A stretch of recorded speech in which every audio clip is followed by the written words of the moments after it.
Blood spilled across Margaret Calloway's pristine white wedding gown as she slapped Gregory Townsend hard across his smug face. The gathered townsfolk of Silverton, Colorado gasped in collective shock as the bride's palm connected with her would-be husband's cheek on that crisp autumn morning of 1879. "You worthless coward," Margaret hissed, her voice carrying across the stunned church. "You promised to love me forever, to be a father to my son. Now you tell me at the altar that you can't do it." Gregory straightened his tie, his eyes darting nervously across the packed pews. "I tried, Maggie, God knows I tried, but I can't raise another man's bastard. The whole town knows what you are." 3-year-old Thomas peered out from behind his grandmother's skirts, confused by the commotion, his innocent blue eyes wide with curiosity. Margaret felt her heart breaking for her child, the boy who deserved a father, the boy whose real father had abandoned them both when he discovered she was with child. "Get out," she whispered, then repeated with growing volume, "Get out." The church erupted in whispers as Gregory turned on his heel and walked down the aisle, leaving his bride alone before the altar.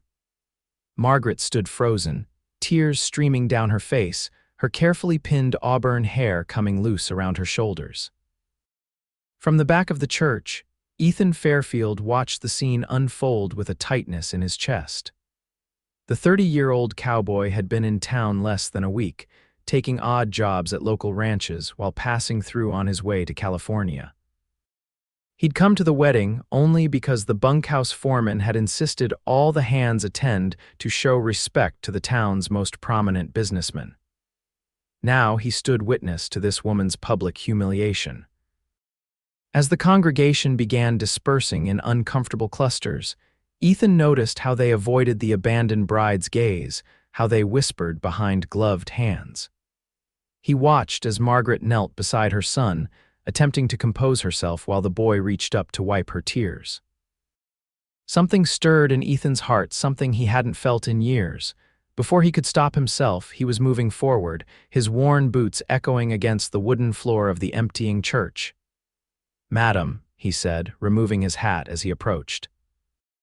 "I don't mean to intrude on your private affairs, but I wanted to offer my assistance." Margaret looked up, her tear-stained face transforming into a mask of wariness. "I don't need charity, sir." "Not offering charity," Ethan replied, his voice steady. "Just thought you might need a friendly face right now. Seems like those are in short supply." The little boy stepped forward, studying Ethan with serious eyes. "Are you a real cowboy?" he asked with childlike directness. Despite everything, Ethan felt the corner of his mouth lift. "Yes, sir, I am." "Thomas," Margaret chided gently, "don't bother the gentleman." Ethan crouched down to the boy's level. "It's no bother, madam, and yes, young man, I'm about as real a cowboy as they come." "Do you have a horse?" Thomas asked, his earlier distress forgotten in the way only a child could manage. "I do. Name's Domino, black with white spots. Can I see him sometime?" "Thomas," Margaret's voice was sharper now, "we need to go home." Ethan rose to his full height. "The offer stands, madam, if you need anything at all." Margaret gathered her son's small hand in hers, lifting her chin with wounded dignity. "Thank you, Mr. Fairfield, Ethan Fairfield. Thank you, Mr. Fairfield, but we will manage just fine." She turned to leave, the train of her wedding dress dragging behind her. "I'll be the father he never wanted to be," Ethan said quietly, almost to himself. Margaret froze, turning slowly. "What did you say?" Ethan hadn't realized he'd spoken aloud. He cleared his throat. "I said I'd be willing to be the father that coward never wanted to be." The words surprised him as much as they clearly surprised her. He hadn't planned this, hadn't even considered it until this moment, but something about this woman and her boy had awakened a protective instinct he'd thought long dormant. "You don't even know us," Margaret said, her voice barely above a whisper. "I know enough," Ethan replied. "I know that boy deserves better than what just happened here today, and I know that sometimes life gives us chances we didn't expect." Margaret studied him with wary eyes. "Why would you do such a thing? What could you possibly gain?" "Madam, I've been drifting for years. Maybe it's time I stopped. Maybe there's a reason I was in this church today." "You're suggesting marriage to a woman you've just met with a child?" Ethan nodded. "I am." It wouldn't have to be, he glanced at Thomas and chose his words carefully, a conventional arrangement, at least not right away, but it would give you protection, give the boy a name.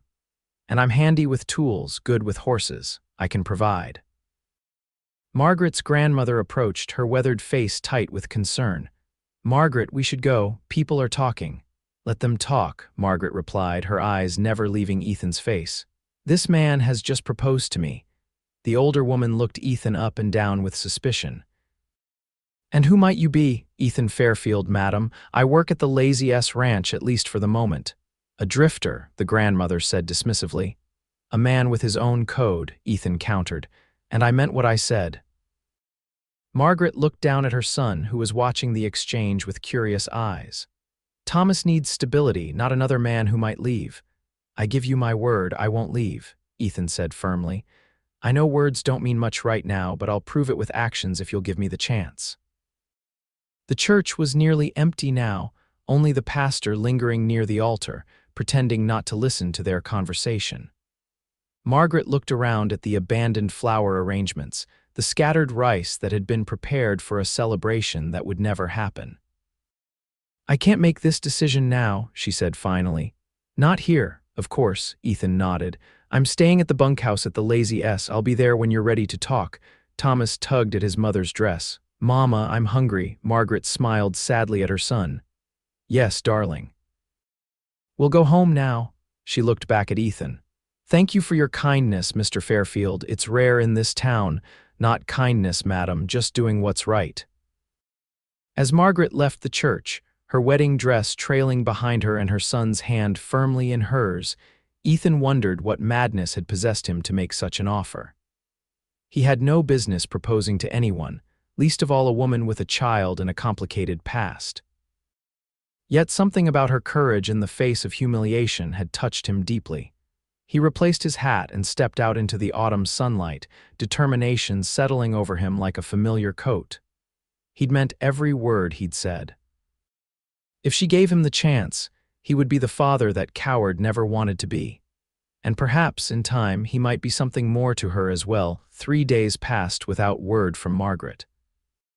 Ethan kept busy at the Lazy S, mending fences and breaking horses, trying not to think about the woman and child who had unexpectedly captured his imagination. The ranch hands ribbed him about his impromptu proposal, news of which had spread through town like wildfire.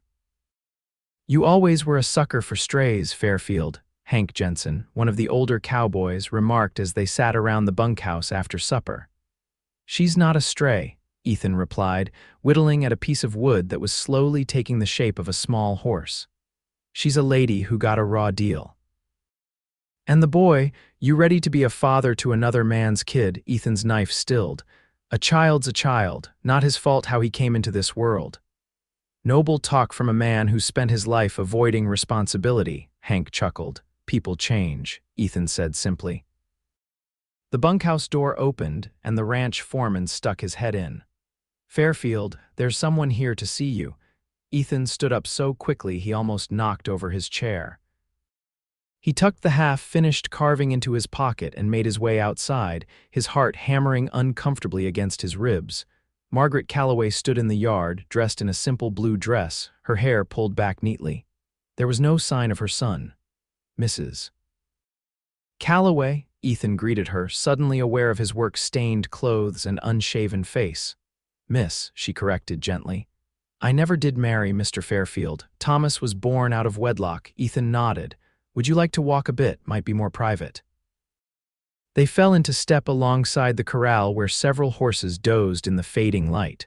For a while neither spoke, the only sound the distant lowing of cattle and the occasional stamp of a horse's hoof. I've been thinking about your proposal, Margaret finally said. It was impulsive and reckless. Yes, madam, Ethan agreed. It was, and yet, she continued, I find myself considering it anyway. She stopped walking and turned to face him. Why did you really make such an offer, Mr. Fairfield? The truth, if you please. Ethan removed his hat, turning it in his hands as he considered his answer.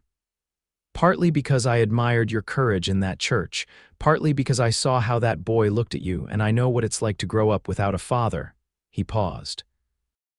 And maybe partly because I've been running for so long, I'm tired of having nowhere to call home. So I'd be providing you with a home as much as you'd be providing me with protection, Margaret observed. I suppose that's one way of looking at it. My grandmother thinks you're after my property. I own a small ranch just outside of town left to me by my father. Ethan's eyebrows rose. I didn't know that. It's not much 100 acres, a modest house, a few cattle, but it's mine free and clear. I'm not interested in your property, Miss Calloway. I've never been one for putting down roots, but I made you an offer, and I intend to honor it whether there's property involved or not. Margaret studied his face carefully. Thomas has taken a liking to you just from that brief meeting. He's been asking when he can see the spotted horse. Ethan smiled. Domino would be pleased to make his acquaintance any time.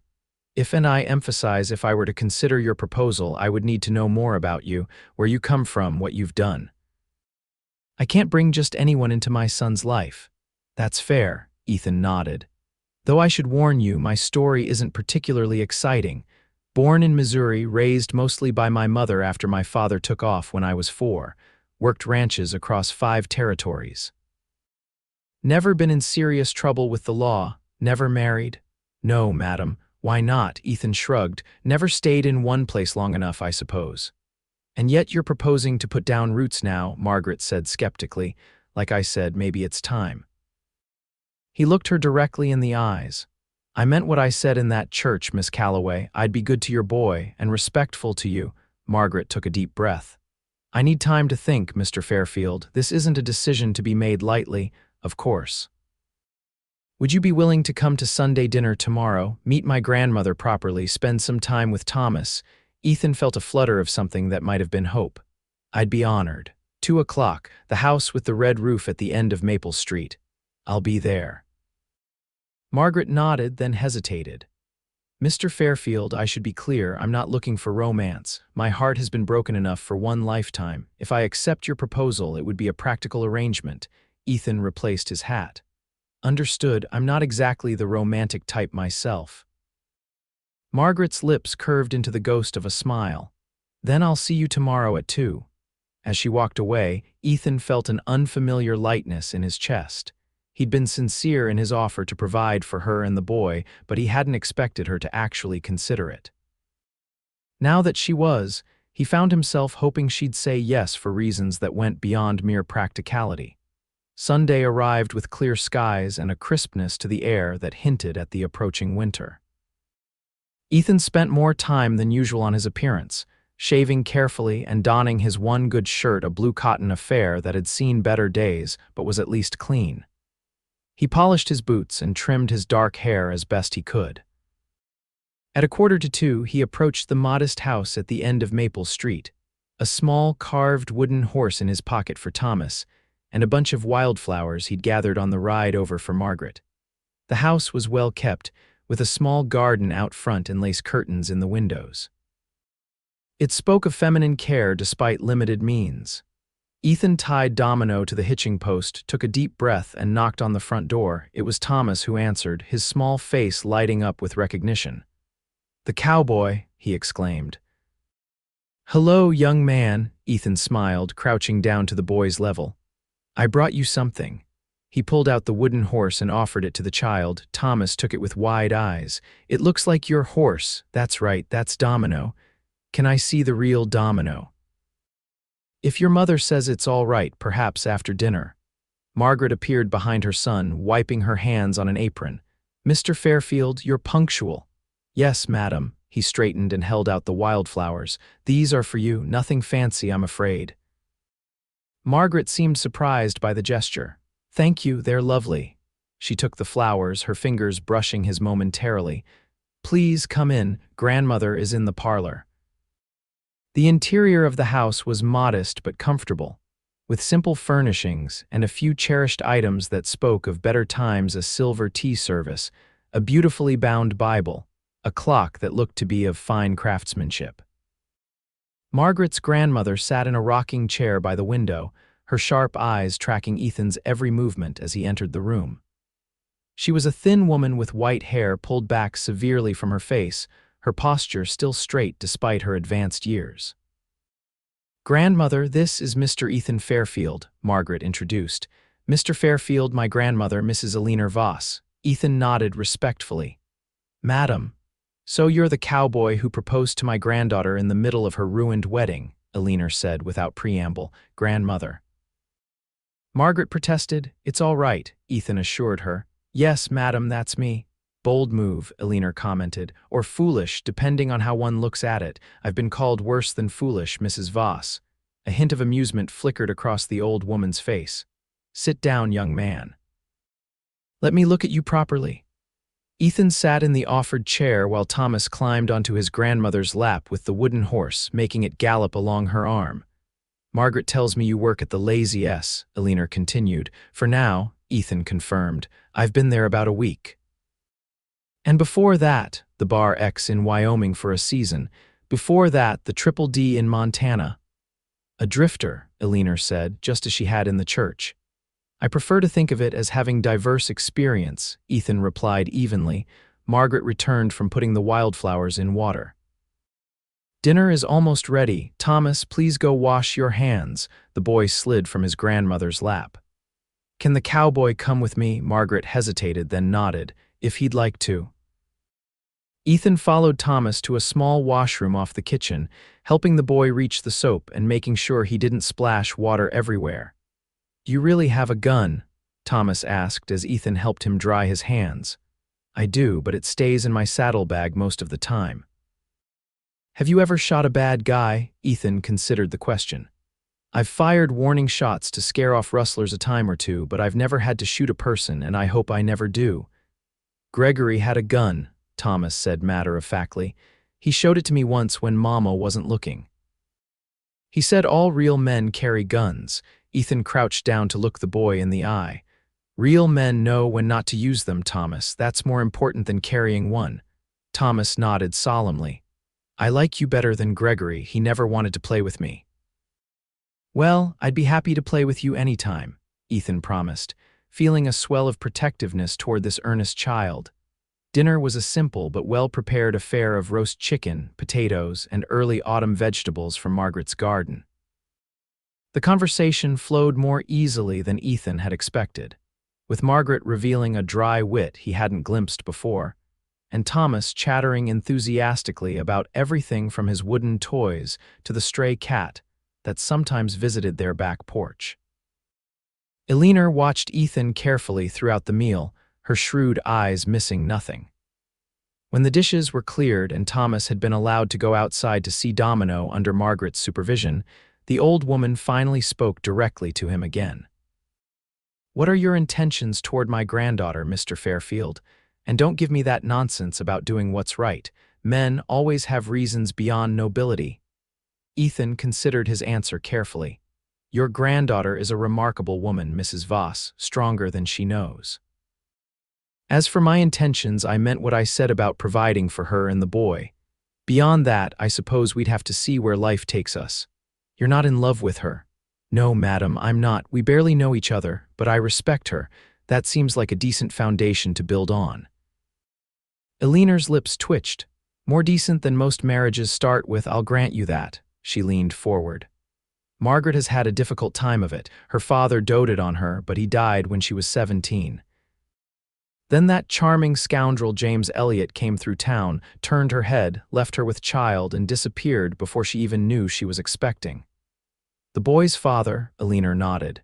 She was young and naive. Her reputation has never recovered in this town, though God knows she's tried to make amends. This wedding to Gregory was supposed to restore her standing, give Thomas legitimacy. She sighed. I never trusted Gregory, but he had position in the community, a good business. I thought perhaps he truly cared for her. Some men can't raise another man's child, Ethan said neutrally. And you can, Eleanor challenged. I believe so. A boy needs guidance, someone to teach him to be a good man. It doesn't matter whose blood runs in his veins. Eleanor studied him for a long moment. You're either the most honorable man I've met in years or the most accomplished liar. Ethan smiled slightly. I'll take that as a compliment, madam. It wasn't entirely meant as one, she retorted, but her eyes had softened. From outside came the sound of Thomas's delighted laughter. Ethan and Alina moved to the window to see Margaret holding the boy up to stroke Domino's nose, the horse standing patiently as small fingers explored his face. "She hasn't laughed like that in months," Alina observed quietly. "Not since she accepted Gregory's proposal and convinced herself it was the right thing to do." Ethan watched as Margaret set Thomas down, then stroked Domino's neck herself, saying something to the boy that made him giggle again. Her hair had come slightly loose from its pins, and the afternoon sun caught the auburn highlights, making it glow like burnished copper. "She's been so focused on doing what's proper, what's expected," Alina continued. "Sometimes I think she's forgotten how to simply live." "Life has a way of doing that to people," Ethan replied. Alina turned to face him fully. "If you hurt her, if you make promises you don't intend to keep, you'll answer to me, Mr. Fairfield. I may be old, but I still know how to use my late husband's shotgun." "Yes, madam," Ethan said solemnly. "I believe you do." After dinner, Margaret walked Ethan to his horse while Thomas stayed inside with his grandmother, reluctantly agreeing to save his next ride for another day.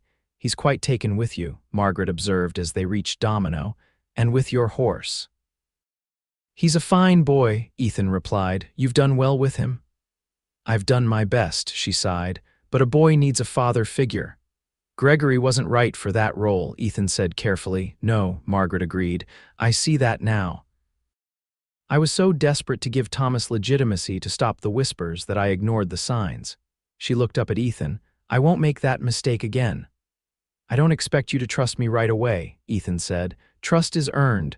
Margaret was quiet for a moment, absently stroking Domino's neck. "I've been thinking about your proposal," she finally said. "And I have a counter-offer. I'm listening. The ranch needs a foreman.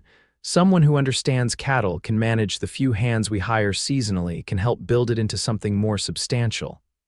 "You're offering me a job." "I'm offering you a position," Margaret corrected. "Room and board in the small cabin by the barn. A chance for us to get to know each other without the pressure of marriage. If after some time we feel a more permanent arrangement would be beneficial, we could discuss it then." Ethan considered this. "That's a sensible suggestion."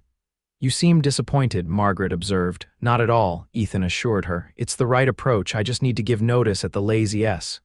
"You'll accept then?" "Yes, madam, I will. When would you like me to start?" "Is Wednesday too soon?" "That would give you time to settle your affairs at the ranch." Ethan nodded. "Wednesday it is." Margaret hesitated, then extended her hand formally. "Thank you, Mr. Fairfield." Ethan took her hand, noting the calluses that spoke of hard work despite her ladylike appearance. "Ethan, please, if we're going to be working together." "Ethan," she repeated, a small smile playing at the corners of her mouth. "Then you must call me Margaret." "Margaret," he said, and something in the way her name sounded in his voice made her cheeks flush slightly. She withdrew her hand. "Until Wednesday, then." "Until Wednesday." As Ethan rode away, he found himself looking forward to Wednesday with an anticipation he hadn't felt in years. It wasn't a marriage proposal, but it was a beginning. And for a man who had never allowed himself to imagine a settled future, it felt remarkably like hope. Wednesday arrived with a storm front, dark clouds gathering on the horizon as Ethan packed his few belongings into his saddlebags. The men at the Lazy S had given him a good-natured send-off, ribbing him about settling down, but seeming genuinely pleased for him. The foreman had told him he'd always have a job there if things didn't work out, a kindness Ethan appreciated but hoped he wouldn't need. Margaret's ranch was smaller than the Lazy S but well situated, with a creek running through the eastern section and good grazing land. The main house was a sturdy two-story structure, modest but well-built, with a wrap-around porch and smoke curling from the chimney. A large barn stood nearby, along with a smaller cabin that Ethan assumed would be his new home. As he rode up, Thomas came bursting out of the house, nearly tripping in his excitement. "Ethan, you came." "I said I would, didn't I?" Ethan dismounted, grinning as the boy hugged his leg. Margaret appeared on the porch, wiping her hands on her apron. "Welcome, Ethan. I see you've already been greeted by our most enthusiastic resident." Best welcome I've had in years, Ethan replied, ruffling Thomas's hair. Can I show him his cabin, Mama, please? Thomas begged. Margaret nodded. Go ahead, I'll have lunch ready in about an hour. Thomas grabbed Ethan's free hand, pulling him toward the small cabin while Ethan led Domino with his other hand. We cleaned it real good, the boy chattered. Grandmother said it was a disgrace, but Mama said it just needed some care. There were spiders, but I helped get them out. Not by killing them. Mama says we shouldn't kill spiders because they eat the bad bugs. We just moved them outside. That was kind of you, Ethan smiled, allowing himself to be led. The cabin was indeed clean, with fresh bedding on the narrow cot, a small table with 2 chairs, a cast-iron stove for heating, and hooks on the wall for clothing. Someone had placed a vase of late wildflowers on the table and laid a fire in the stove, ready to be lit. Do you like it?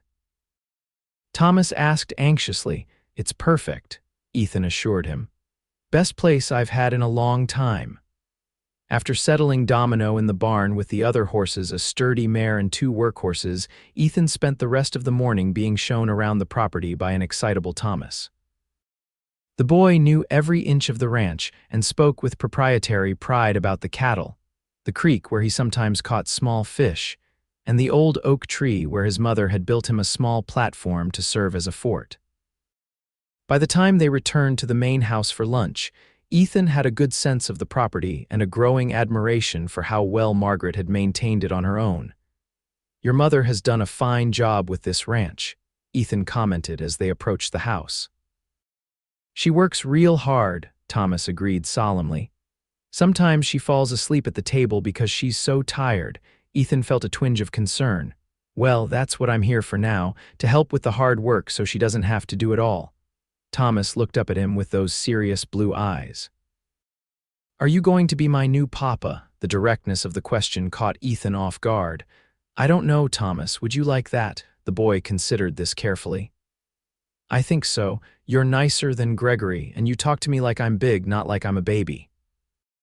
Well, you are pretty big for your age, Ethan observed. That's what I tell Mama, but she still makes me take naps sometimes. Ethan chuckled. Naps are important even for big fellows. Lunch was a simple affair of ham sandwiches and apple slices, with Alina notably absent. When Ethan inquired after her, Margaret explained that her grandmother had returned to her own small house in town that morning. She prefers her independence, Margaret said. She stayed with us during the engagement, but she has her own home near the church. After lunch, Thomas was indeed sent for a nap despite his protests, and Margaret suggested she and Ethan discuss the specifics of his position over coffee. The ranch isn't large, she explained as they sat at the kitchen table. 40 head of cattle, the horses you've seen, a small vegetable garden, and some chickens. My father ran it more as a hobby than a business. His real work was as the town doctor. After he died, I managed as best I could with occasional hired help. You've done remarkably well, Ethan said sincerely. Margaret looked surprised at the compliment. Thank you, but I know it could be more profitable with the right management. The land to the north could support more cattle if the fencing were extended. The creek provides good water, and there's a market for beef with the mining operations in the mountains. You've thought this through, Ethan observed. I've had plenty of time to think, she replied with a hint of dryness. What I haven't had is the physical strength or the knowledge to implement those thoughts. That's where you come in. They spent the next hour discussing the ranch operations, with Margaret revealing a sharp business mind that further impressed Ethan. By the time Thomas woke from his nap, they had outlined a plan for the coming months, repairs to be made before winter set in, preparations for spring expansion, a modest increase to the herd if finances allowed. The storm that had been threatening all day finally broke as evening approached, rain lashing against the windows and thunder rumbling in the distance. Margaret insisted Ethan join them for dinner rather than return to his cabin in the downpour, and he found himself sitting at their table for the second time that week, watching as Thomas regaled them with stories of his adventures with the barn cats. It felt, Ethan realized with a start, like family. The thought was both comforting and terrifying for a man who had avoided attachment for most of his adult life, After dinner, as Margaret prepared to put Thomas to bed, the boy asked if Ethan would read him a story. Margaret glanced at Ethan uncertainly. "If it's all right with your mother," Ethan said, looking to Margaret for permission. She nodded after a brief hesitation. "One story, Thomas. It's already past your bedtime." Upstairs in Thomas's small bedroom, Ethan settled into a chair beside the bed while the boy snuggled under his quilt, clutching the wooden horse Ethan had given him. "This one, please," Thomas said, pushing a worn copy of Jack and the Beanstalk toward Ethan. As Ethan read, occasionally glancing up to see Thomas's rapt expression, he felt something unfamiliar stirring in his chest, a sense of belonging, of purpose beyond the next day's work or the next town's opportunities. By the time he finished the story, Thomas's eyes were drooping, though he fought valiantly against sleep. "Will you be here tomorrow?" the boy asked drowsily. "I will," Ethan promised, "and the day after that." "Good," Thomas murmured, finally allowing his eyes to close. "Night, Ethan." "Good night, Thomas," Ethan whispered, resisting the unexpected urge to kiss the boy's forehead before quietly leaving the room. Margaret was waiting in the hallway, her face unreadable. "He's never taken to anyone so quickly," she said softly. "He's a good kid," Ethan replied. "Smart, too." "Yes, he is," Margaret hesitated.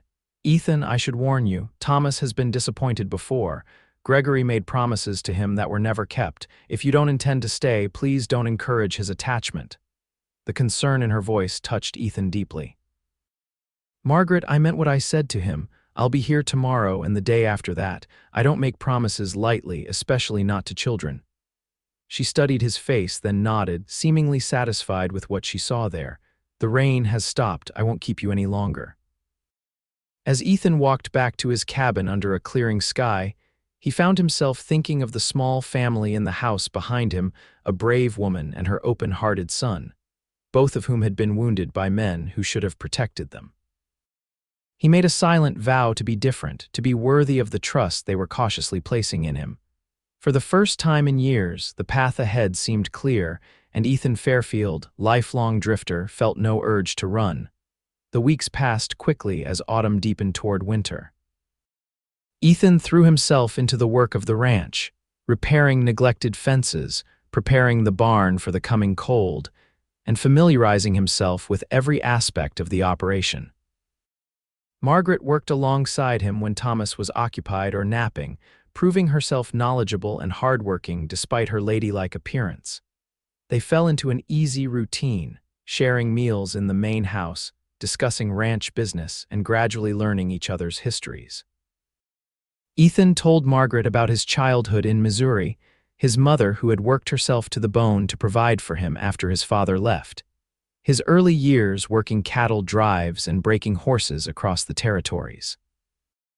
Margaret shared stories of her father, the respected town doctor who had raised her alone after her mother died in childbirth, and of her naive romance with James Elliott, the smooth-talking gambler who had left her heartbroken and pregnant at 19.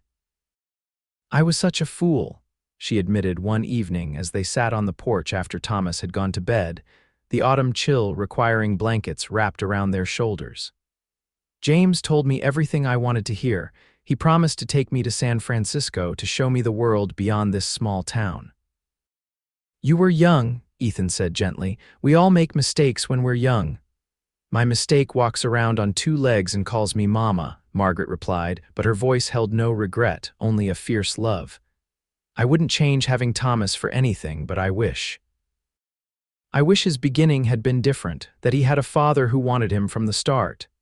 "He has that now," Ethan said without thinking. Margaret turned to look at him, her expression softening in the lantern light. "Yes," she said quietly, "I believe he does." Their relationship had remained strictly professional, with both carefully maintaining appropriate boundaries despite the domestic nature of their arrangement. But moments like this, quiet conversations under starry skies, were becoming more frequent, and Ethan found himself looking forward to them more than he cared to admit. Thomas had fully embraced Ethan's presence, trailing after him during chores, peppering him with questions about horses and cattle, and insisting on helping with even the most mundane tasks.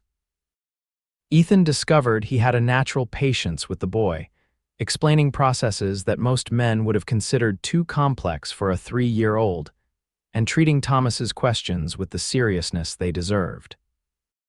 "You're good with him," Margaret observed one Saturday as she watched Ethan teaching Thomas how to groom Domino properly. "Better than I expected," Ethan shrugged. "He makes it easy, smart kid eager to learn. Not all men would take the time," Margaret said. "Gregory certainly didn't." "Gregory was a fool in more ways than one," Ethan replied, then immediately regretted his bluntness. "I'm sorry, that was out of line." To his surprise, Margaret laughed a genuine, unrestrained sound that made something flutter in his chest. It was, she agreed, but it was also true. As winter settled over Silverton, bringing snow that transformed the landscape into a white wonderland, their small household grew closer. Eleanor visited for Sunday dinners, gradually warming to Ethan as she observed his steadfast presence and his genuine affection for Thomas. The townsfolk, initially suspicious of the arrangement, began to accept Ethan's presence as rumors of his hard work and respectful behavior toward the Calloway widow, as they incorrectly but persistently called Margaret, circulated. Christmas approached, and with it came a sense of anticipation that Ethan hadn't felt since childhood. He spent his evenings carefully crafting gifts in his cabin, a proper wooden fort for Thomas to replace the platform in the oak tree, a set of carved animals to populate it, and for Margaret, a delicate music box with a dancing figure that had cost him most of his saved wages from the Lazy S. On Christmas Eve, as snow fell gently outside, the three of them gathered in the main house. Margaret had decorated with pine boughs and red ribbons, and a small tree stood in the corner of the parlor, adorned with paper ornaments that Thomas had made with Eleanor's help. The boy was nearly vibrating with excitement, having been promised he could open one gift before bed. "This one, Mama, please," Thomas begged, pointing to a large package that Ethan had brought in earlier. Margaret nodded, smiling. "Go ahead, darling." Thomas tore into the paper with abandon, gasping when he uncovered the wooden fort. "It's like mine in the tree, but better, so you can play inside during the winter," Ethan explained, helping the boy set it up on the floor. "See, the roof comes off so you can arrange the inside however you want." Thomas threw his arms around Ethan's neck. "Thank you, it's the best present ever." "You're welcome, partner," Ethan replied, his throat suddenly tight with emotion. Later, after Thomas had reluctantly gone to bed with promises that Santa would only come when he was asleep, Ethan and Margaret sat before the fire, enjoying the quiet moment. "That was a wonderful gift," Margaret said softly. "You must have spent hours on it." "It was worth it to see his face," Ethan replied. "I have something for you too, but I thought perhaps we should wait for morning." Margaret shook her head, reaching beside her chair to retrieve a package wrapped in brown paper and tied with string. "Actually, I was hoping we might exchange our gifts now while it's just the two of us." Ethan nodded, retrieving the small box containing the music box from his coat pocket. They exchanged packages with shy smiles, like children rather than adults. "You first," Margaret insisted. Ethan carefully unwrapped the package to find a beautiful leather-bound journal and a quality fountain pen. "Margaret, this is too fine for me." "Nonsense," she replied firmly. "I've seen you writing notes about the ranch, keeping track of everything in that tattered notebook. You deserve something better." The thoughtfulness of the gift touched him deeply. Few people in his life had ever paid such careful attention to his needs or habits. "Thank you," he said simply, unable to express the fullness of his gratitude. "Now yours," he said, handing her the small box. Margaret unwrapped it carefully, her eyes widening as she opened the box to reveal the music box. She lifted it out with gentle hands, turning the key to set the mechanism in motion. A delicate melody filled the room as the tiny figure began to spin. "Oh, Ethan," she whispered, tears gathering in her eyes, "it's beautiful." "I noticed you humming that tune sometimes when you're working," he explained. "The shopkeeper in town said it's from an opera lacmé, I think he called it."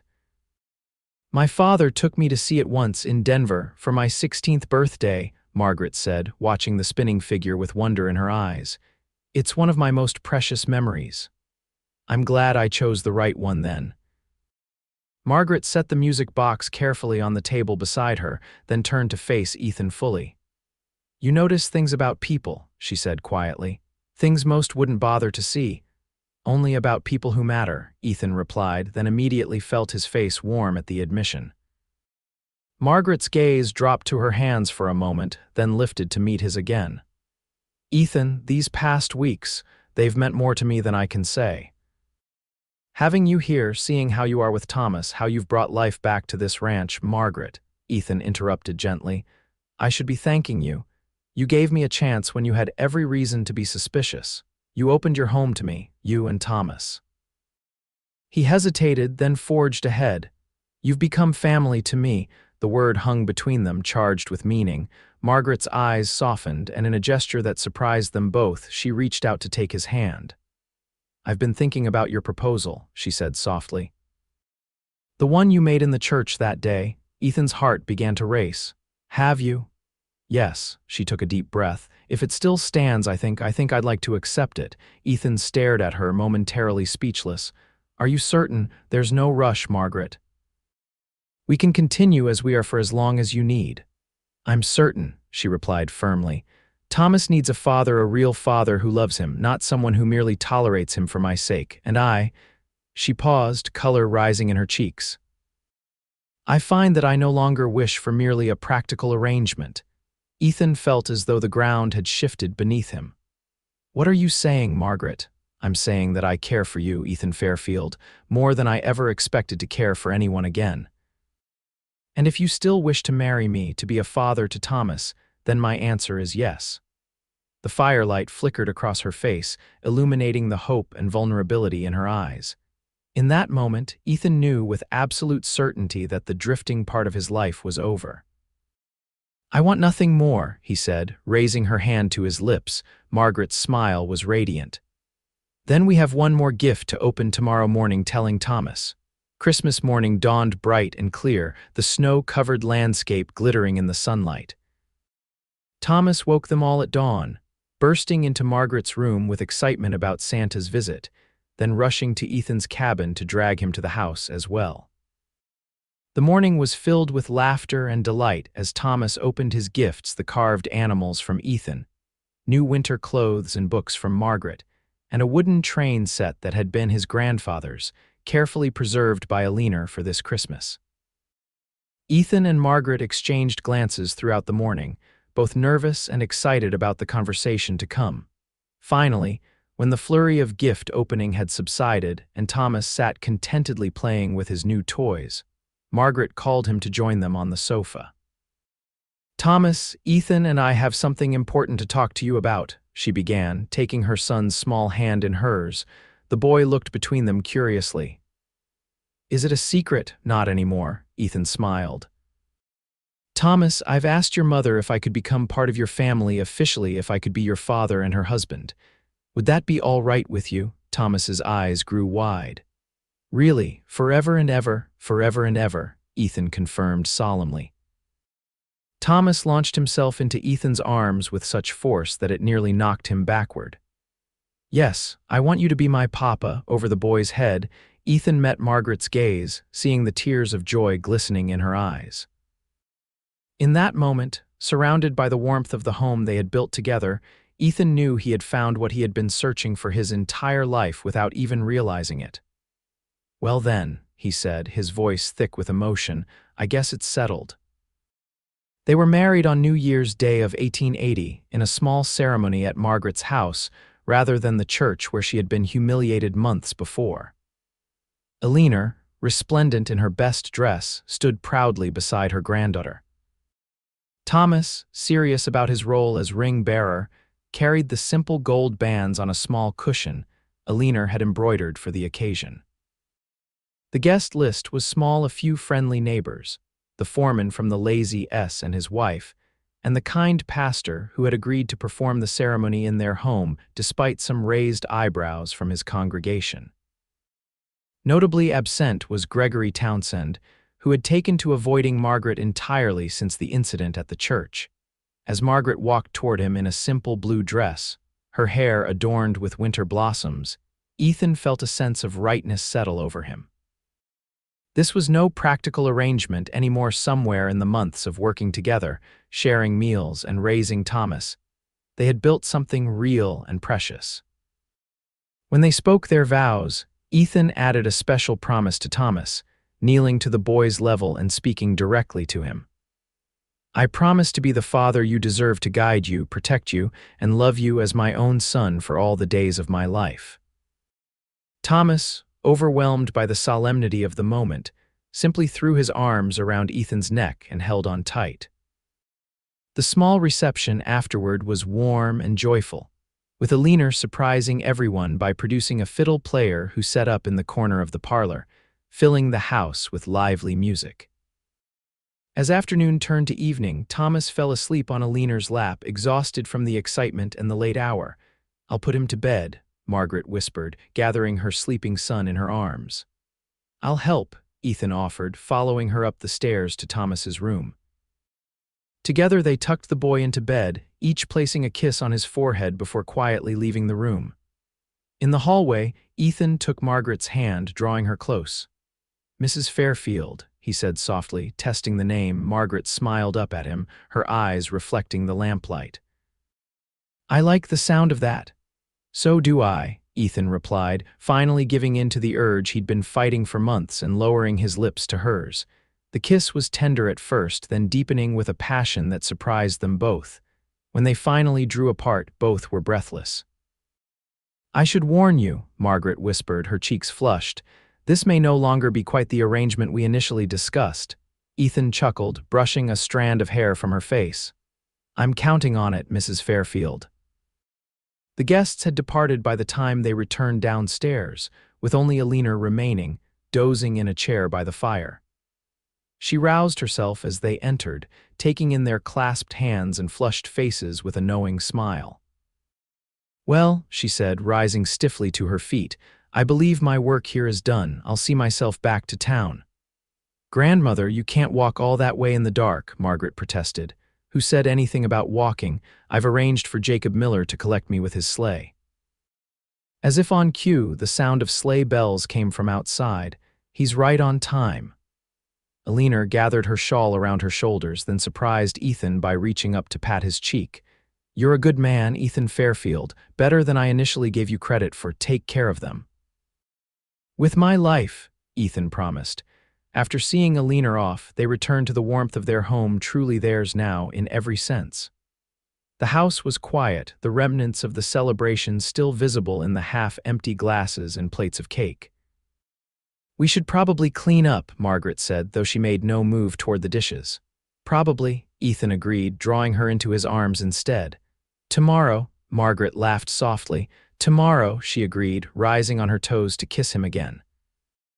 As the snow began to fall outside, blanketing the ranch in a fresh layer of white, Ethan Fairfield held his wife in his arms and silently thanked whatever twist of fate had brought him to that church on that autumn day. The drifter had found his home, the abandoned bride had found her true partner, and somewhere upstairs, a little boy was dreaming of adventures with his new father. Spring arrived in a riot of wildflowers and fresh green grass, transforming the Fairfield ranch from its winter slumber into a hive of activity. Ethan had implemented many of the improvements they had discussed in those early days, expanding the fencing to the north pastures, increasing their herd with quality stock purchased at favorable prices, and adding a small but profitable horse breeding operation centered around Domino, whose lineage proved more impressive than Ethan had initially realized. Margaret had blossomed in her own way, her natural business acumen finding expression in the ranch's improved bookkeeping and strategic planning. Together, they made a formidable team, each complementing the other's strengths. Thomas, now 4 years old and growing like a weed, thrived under Ethan's guidance. The boy had taken to ranch life with enthusiasm, proudly helping with age-appropriate chores and soaking up Ethan's lessons on horses, cattle, and the land with an eagerness that made both parents proud. Their marriage had deepened beyond either's expectations, the initial respect and friendship transforming into a love that surprised them both with its intensity. Ethan, who had never imagined himself as a husband or father, found that these roles suited him better than any he had played before. One particularly fine April morning, as they sat at breakfast planning the day ahead, Margaret set down her coffee cup with a strange expression on her face. "Everything all right?" Ethan asked, immediately concerned. "More than all right," she replied, a smile spreading across her face. "Ethan, I believe we're going to have an addition to our family come winter." Ethan stared at her, his fork frozen halfway to his mouth. "You mean?" Margaret nodded, her eyes shining. "I'm fairly certain all the signs are there." "A baby," Ethan breathed, a mix of wonder and terror washing over him. "We're having a baby." "What baby?" Thomas piped up, looking between his parents with curiosity. Margaret and Ethan exchanged glances, having not anticipated sharing the news quite so soon. "Well, Thomas," Margaret began carefully, "it seems that you might be getting a little brother or sister in a few months." Thomas's eyes widened. "Really? Where is it?" "Right now, it's growing in my tummy," Margaret explained, placing a hand over her still flat abdomen. "It's very tiny now, but it will grow bigger as the months pass." Thomas considered this information with the seriousness he applied to all new concepts. "Will I have to share my room?" Ethan chuckled. "Not right away, partner. Babies start out pretty small. But yes, eventually you might need to be a big brother and share your space." Thomas nodded solemnly. "I can do that. I'm good at sharing. Grandmother says so." "Yes, you are," Margaret agreed, reaching out to smooth his hair. "You're going to be the best big brother." After Thomas had been excused to play before his morning lessons with Margaret, Ethan moved to his wife's side, kneeling beside her chair to place a gentle hand over hers on her stomach. "Are you happy?" Margaret asked softly, a hint of vulnerability in her voice. "Happy doesn't begin to cover it," Ethan replied, looking up at her with such tenderness that her eyes filled with tears. "I never thought I'd have this, Margaret, a family, a home, a child of my own blood. Thomas is my son in every way that matters, but this." He trailed off, overwhelmed by emotion. "I know," she whispered, leaning down to press her forehead against his. "I feel the same way." They stayed that way for a long moment, connected in their shared joy and anticipation, until the sound of Thomas calling from outside broke the spell. "Papa." "Come quick, the new calf is trying to stand up." Ethan pressed a quick kiss to Margaret's lips before rising. "Duty calls," he smiled. "Go," she laughed, shooing him toward the door. "Fatherhood waits for no man." As Ethan hurried outside to where Thomas was watching the wobbly newborn calf with fascination, he reflected on how completely his life had changed in less than a year. From a drifting cowboy with no ties to a husband, father, and rancher with deep roots in this land and these people. All because he had been in that church on that fateful day, all because he had spoken those impulsive words. "I'll be the father he never wanted to be." Words that had changed everything, words that had given him the family he never knew he wanted, words that had led him home. As summer turned to fall and fall eased into winter, Margaret's pregnancy progressed with a healthy glow that transformed her already beautiful features into something radiant. Ethan found himself watching her with wonder as she moved through her days, one hand often resting protectively over her growing belly as she taught Thomas his letters, prepared meals, or reviewed the ranch accounts. Thomas had embraced the idea of becoming a big brother with enthusiasm, talking to the baby through Margaret's stomach, and helping Ethan prepare a small nursery in what had been a storage room adjacent to the master bedroom. Together they had painted the walls a soft yellow, assembled a crib that Ethan had commissioned from the town's carpenter, and hung colorful quilts that Alina had begun stitching the moment she heard the news. The ranch continued to prosper under their joint management, with the fall roundup yielding a handsome profit and Domino's first foals showing excellent conformation that promised good prices when they were ready for sale. They had hired 2 permanent hands to help with the increased workload, building a second bunkhouse to accommodate them during the busy seasons. As Christmas approached once again, the anniversary of their engagement, a heavy snowstorm descended on Silverton, keeping them housebound for several days. Thomas delighted in the forced confinement, building elaborate structures with his blocks and wooden figures while Ethan read to him from his growing collection of books. Margaret, now in her 8th month and moving more slowly, used the time to finish knitting tiny garments for the baby. On the evening of the 3rd day of snowfall, as they sat together in the warm parlor, Thomas looked up from his play to ask, "Papa, where did you come from?" "Before you were here," Ethan, who had been whittling a new figurine for Thomas's collection, paused in his work.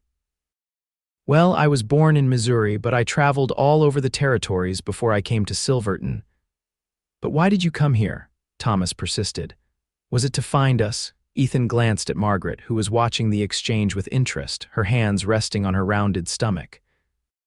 "I didn't know I was looking for you," he said honestly. "But sometimes life leads us to exactly where we need to be, even when we don't realize it."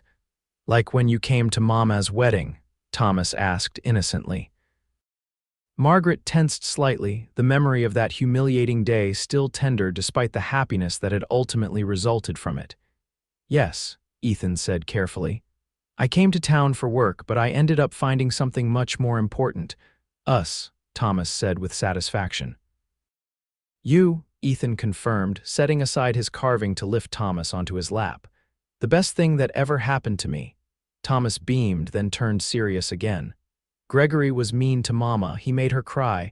Ethan and Margaret exchanged surprised glances. They had rarely discussed Gregory in Thomas's presence, assuming he had been too young to remember much about the man or the events of that day. "Yes, he was unkind," Ethan acknowledged, seeing no reason to lie to the boy. "But sometimes, Thomas, even bad things can lead to good ones." "If Gregory hadn't been mean, I might never have met you and your mother." Thomas considered this, then nodded. "I'm glad you're my papa instead of him." "So am I, partner," Ethan said, his throat tight with emotion. "So am I." Later that night, after Thomas was asleep and they were preparing for bed, Margaret brought up the conversation again. "He remembers more than I realized," she said quietly, sitting at her dressing table as she brushed her hair. "About Gregory, about that day." Ethan moved behind her, taking the brush from her hand to continue the strokes himself. "Children absorb more than we give them credit for." "I worry sometimes," Margaret admitted, closing her eyes at the soothing sensation of the brush moving through her hair. "That he'll be hurt by knowing his birth father didn't want him, that Gregory rejected him as well." "Thomas knows he's loved," Ethan said firmly. "That's what matters. And when he's older, if he has questions about James Elliott, we'll answer them honestly but with kindness." Margaret reached up to catch his hand, bringing it to her cheek. "How did I get so fortunate, Ethan Fairfield, to find a man like you after everything?" Ethan leaned down to press a kiss to the top of her head. "I'm the fortunate one, Margaret, never doubt that." As if in agreement, the baby chose that moment to deliver a strong kick that was visible even through Margaret's nightgown. They both laughed, Ethan placing his hand on the spot to feel the movements of their child. "Active tonight," he observed. "She's been restless all day," Margaret replied. Ethan raised an eyebrow. "You sound certain." Margaret smiled mysteriously. "Just a feeling. Mother's intuition, perhaps." "Well, son or daughter, this little one will be here soon enough," Ethan said, helping Margaret to her feet and leading her to their bed. "And our family will be complete." Margaret settled into bed with a contented sigh, then gave him a thoughtful look. "Complete for now, perhaps, but I wouldn't mind giving Thomas more than one sibling if you're agreeable." Ethan's heart swelled with love for this woman who had given him everything he never knew he wanted. "I'm agreeable to whatever makes you happy, Mrs. Fairfield. You make me happy," she replied simply. "You and our children."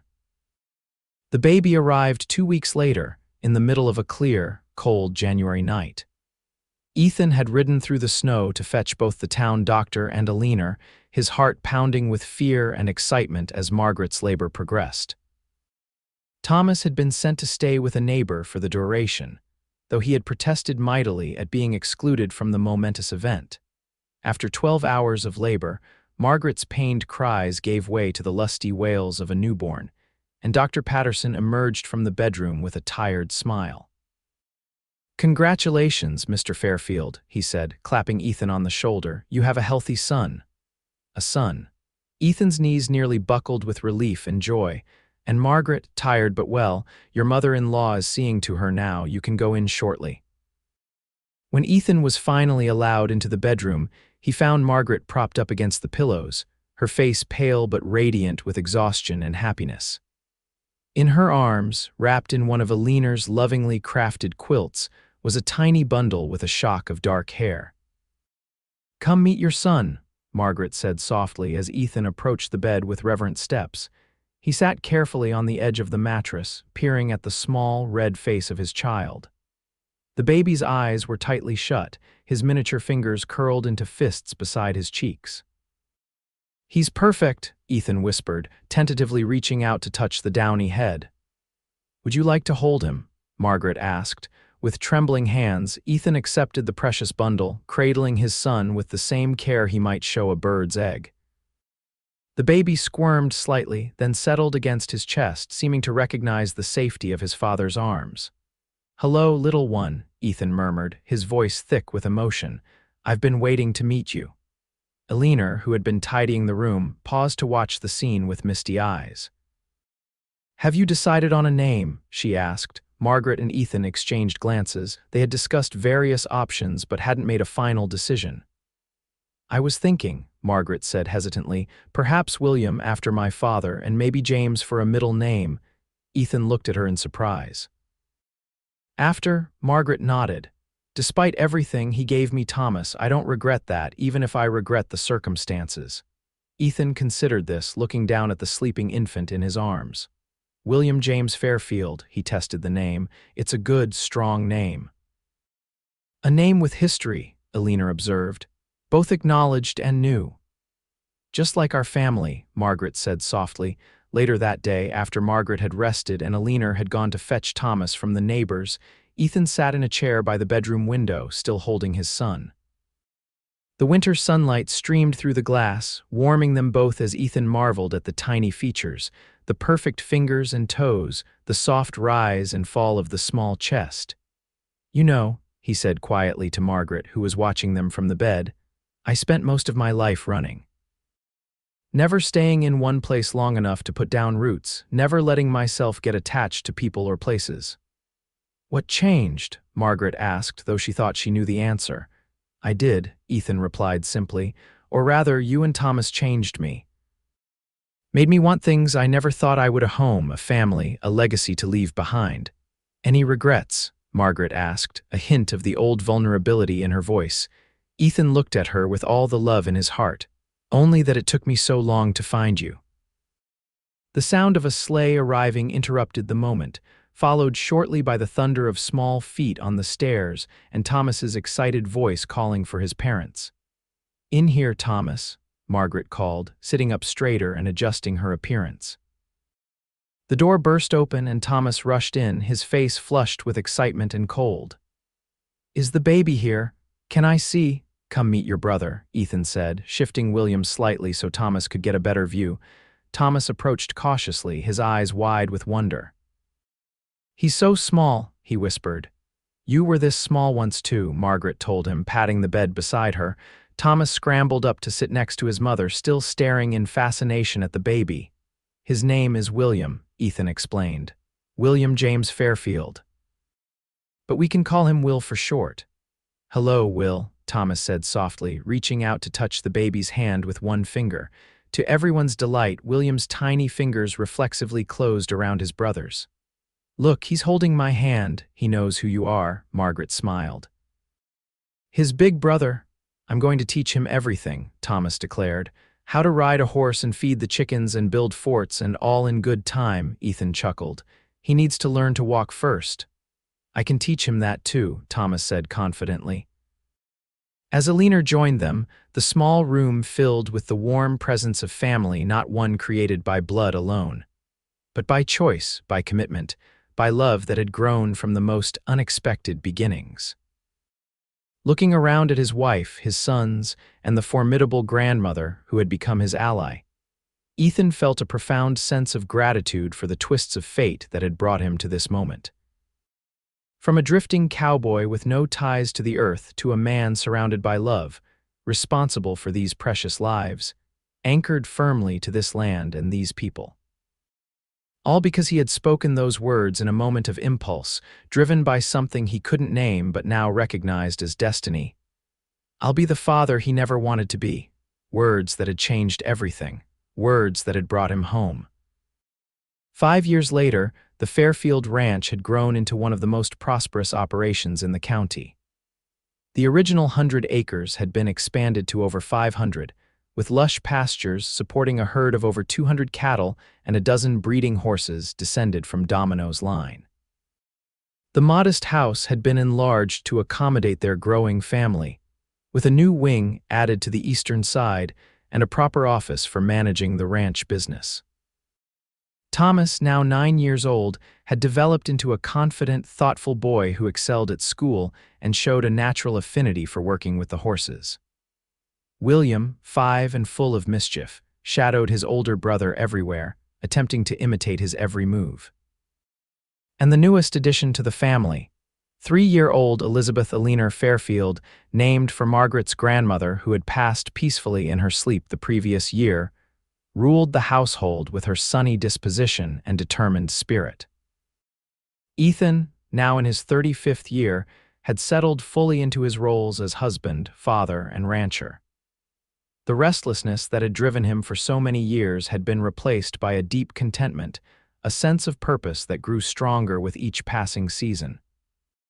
His reputation in the community had transformed from that drifter who married the Calloway woman to Fairfield, the rancher with the best horses in the county and the finest family a man could ask for. Margaret had blossomed as well, her natural intelligence finding expression in both the management of their growing ranch and in the community, where she had become a respected voice on the school board and in the Ladies' Aid Society. At 32, she retained the beauty that had first caught Ethan's attention, now enhanced by the confidence of a woman who knew herself and her worth. On a warm June evening, as they sat on their expanded porch watching the children play in the yard, Ethan reached over to take Margaret's hand, a gesture that had become as natural as breathing over their years together. "What are you thinking about, Mrs. Fairfield?" he asked, noting the contemplative expression on her face. Margaret smiled, turning to meet his gaze. "I was thinking about that day in the church. How differently things might have turned out if Gregory hadn't shown his true colors, if you hadn't been there, if you hadn't spoken up." "Divine intervention," Ethan suggested with a smile. "Perhaps," Margaret agreed, "or perhaps just a good man recognizing a situation where he could make a difference." "I wasn't thinking about being a good man," Ethan admitted. "I just knew I couldn't let you walk away without offering something better than what you'd been given." "And look what came of it," Margaret said softly, gesturing to their home, their land, their children playing in the last light of day. William was attempting to teach Elizabeth how to rope a fence post, the little girl's face scrunched in concentration as she swung the small lariat Ethan had made for her. Thomas sat nearby, offering patient guidance while sketching in the notebook he carried everywhere these days. "A miracle," Ethan agreed, squeezing Margaret's hand. "3 miracles, actually." 4, Margaret corrected, her free hand moving to rest on her stomach in a gesture Ethan recognized immediately. His eyes widened. Again, Margaret nodded, a smile spreading across her face. "Doctor Patterson confirmed it yesterday, due in January, just like William was." Ethan let out a whoop that startled the children into looking up from their play.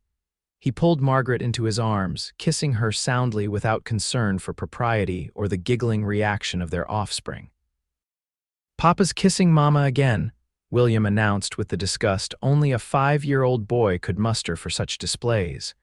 "They do that a lot," Thomas informed his siblings with the world-weary wisdom of his 9 years. "It's why we keep getting more babies." Margaret buried her face against Ethan's shoulder, her shoulders shaking with suppressed laughter. "Thomas has apparently been paying attention during those talks about the calving and foaling," she murmured. "Seems we'll need to have a more detailed conversation soon," Ethan replied, his own laughter rumbling in his chest. The children, having lost interest in their parents' odd behavior, returned to their play. Ethan held Margaret close, his hand covering hers over the place where their 4th child was growing. "Are you happy?" he asked, echoing the question she had asked him when she first told him about William. Incandescently, she replied without hesitation. You've given me everything I ever wanted, Ethan. Security, love, a family to be proud of. You kept every promise you made that day in the church. As did you, Ethan said softly, thinking of the shy, wounded woman she had been when they first met and the confident, loving partner she had become. We built this together, Margaret, this home, this family, this life. Yes, she agreed, settling against his side as they turned their attention back to their children. Together. As the sun set behind the mountains, painting the sky in shades of gold and crimson, Ethan Fairfield reflected on the journey that had brought him to this moment. From a drifting cowboy with no place to call home, to a man surrounded by love, responsible for these precious lives, anchored firmly to this land and these people. All because he had been in that church on that fateful day. All because he had spoken those impulsive words to a woman abandoned at the altar with her child. I'll be the father he never wanted to be. Words that had changed everything. Words that had given him the family he never knew he wanted. Words that had finally, after years of wandering, led him home.